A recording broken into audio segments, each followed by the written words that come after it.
Welcome to Merit MBA today. I'm your host, Gladys, and today we have two JD MBA students, Trevor McDougall and Eric Williams. Guys, why don't we start getting to know you a little bit. Trevor, tell us a little bit about yourself and your future plans. So I come from a family of chemical engineers. My two brothers and I all studied chemical engineering at BYU. So I went and worked for the Dow Chemical Company for 3 years before returning in 2012 for the JD MBA program. Yeah, and I actually grew up in a family of engineers too, redheads and engineers. Okay, same here. Yeah. So I worked in construction management before deciding to come back to graduate school back in 2011. And I'm from Arizona. I got 4 siblings and the proud uncle of 12 nieces and nephews. Very cool. So guys, I have a feeling that you have a strong conviction that pursuing a JD MBA joint program holds you at an edge in the workforce, a competitive edge. Could you tell us a little bit about how did you get that conviction and also what that competitive edge is? Sure. Yeah, so I think for me, it's more of a personal thing. What would Eric be without a JD, or what would Eric be with a JD? I think it's less about, competition with my peers, because in the MBA program, people have incredible experience. They come with deep chemical engineering experience. I can't do much to compete with that. But if I can have something that diversifies me as the student that has the Juris Doctorate as well, then that gives me a little bit of a brand. And coming from construction management, I wanted something that required a little bit more depth of reasoning. Construction management's all about the margins and making quick decisions. But when I got into law school, I was able to bear down on issues and tease out the nuance with a different framework than I had simply from the construction management industry. Sure, yeah. And Trevor? And for me, it comes down to what I'm ultimately trying to get into. So I really enjoy working with entrepreneurs and people who are, inventors who are setting out to make their own businesses. And by working both in the MBA side and the law side, particularly in patent law, I'm able to work with them to both in their business needs but also in their law needs. And so to me, it allows me to position myself in a way that's unique from other lawyers who don't necessarily have the business background. And in particular in Utah, several of the law firms work with these local entrepreneurs to help them set up solve their intellectual property needs and also provide some business services to them. Yeah, they do. Another advantage that I think pursuing a JD MBA is that there's more than one summer that you could leverage to practice your skill set in the workforce, as opposed to doing one or the other where you have only limited summers. In MBA, you only have one. So how do your summers have looked in the past, and how are they looking in the future? Sure. So this is my 3rd year in the 4-year joint program, so I've already had 2 internships. My first summer I actually spent up here in Salt Lake at the Security and Exchange Commission. And it was a really fun summer. We did financial fraud cases. And so that's what kind of got me interested in the financial markets.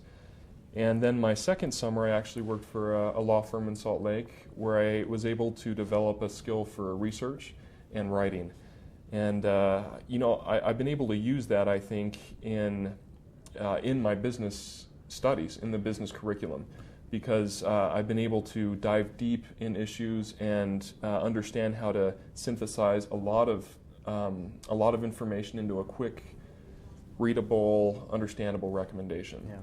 And then this summer, actually, I'm diversifying a little bit and going into business. So I'll be at Nissan in Nashville. In their finance Congratulations. department. Yeah, thank you. So is that usually the case? Do JD MBA students split their summers into law and business? I think it just depends on what your career focus is. A lot of individuals know exactly where they want to be. They even know what law firm they want to work for. Yeah. So for them, it's all about getting as much face time with that law firm over the next 4 years as they can. For me, it was a little bit more exploratory. I wanted to understand on a practical level what lawyers are doing in the office, and then I wanted to understand on a practical level what are financial analysts doing in the office. And so for me, it's been get as much experience in both fields as I can before making my final decision. So understand both worlds, wear both hats. Sure, yeah. So and so we do have a little more flexibility to do that. Absolutely. Trevor, what about your summers? Yeah, so I started off in the business school. So my first summer I spent with Accenture in Amsterdam doing some financial analysis on chemical companies in the area and seeing what made certain chemical companies successful and what made other companies less successful.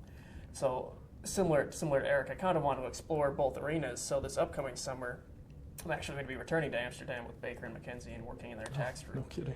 Yeah, so, and then I'm going to spend the rest of the summer in Salt Lake with an intellectual property law firm. So it'll kind of expose me to all three areas, both finance for my first summer in the business school, and then tax this upcoming summer, and also intellectual property.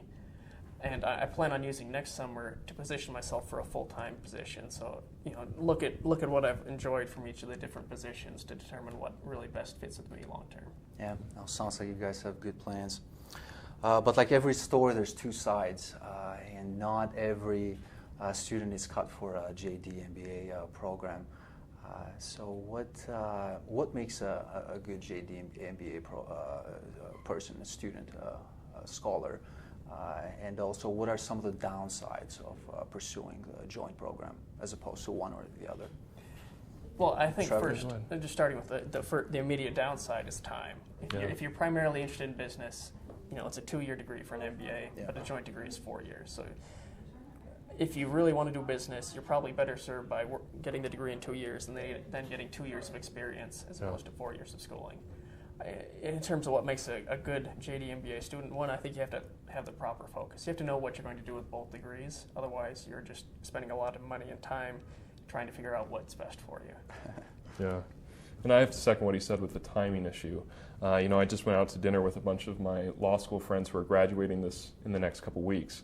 And they're all talking about their full-time jobs and where they're going to be living. And I'm going to be here for another year studying. And so you're in good hands. Great company, but it is another year of school, another year of opportunity cost. Yep. So if you do have an idea that you're just working in the legal industry and maybe it's not going to pull as much business analysis, then you're better just going with a law degree and vice versa with a business degree. For me, I really enjoy the disciplines of both. And so what makes a good JD MBA candidate, I actually was talking to my uncle about this. 30 years ago, he graduated with a JD MBA from BYU. And he said, if you can understand that the disciplines of both schools are very different. You dive into the pitfalls in the law school and you dive into the opportunities in the business school. And if you can wear a legal hat and a business hat, then you can essentially become your own advisor in whatever field you work in.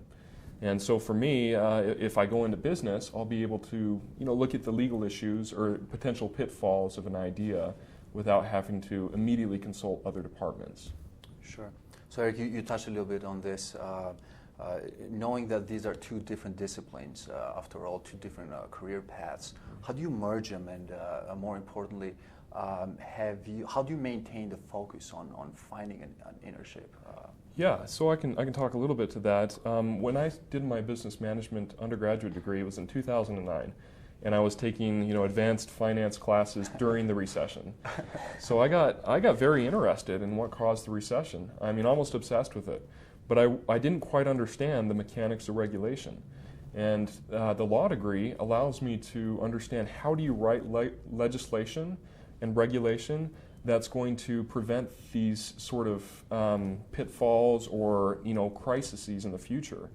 And so I've been able to focus my legal education on understanding how to regulate the financial markets and how to advance in this capital enterprise that we have, but being very judicious about where we're going with things. And I think really what it comes down to is taking the best from both of them whenever you're trying to present yourself. With the business, you get a lot of creativity, a lot of thinking outside the box to come up with new solutions. Whereas with law, you're not trying to create something new. You're trying to follow. You're following steps to come to a solution. But both of those can have really good merits. And I think if you can position yourself well, if you can explain why your skills in both areas are going to help a company, you're going to be on solid footing regardless of where you end up. Yeah, so they're complementary skills after all. They're very different, but they can also be complementary as long as you know how to apply them. Sure.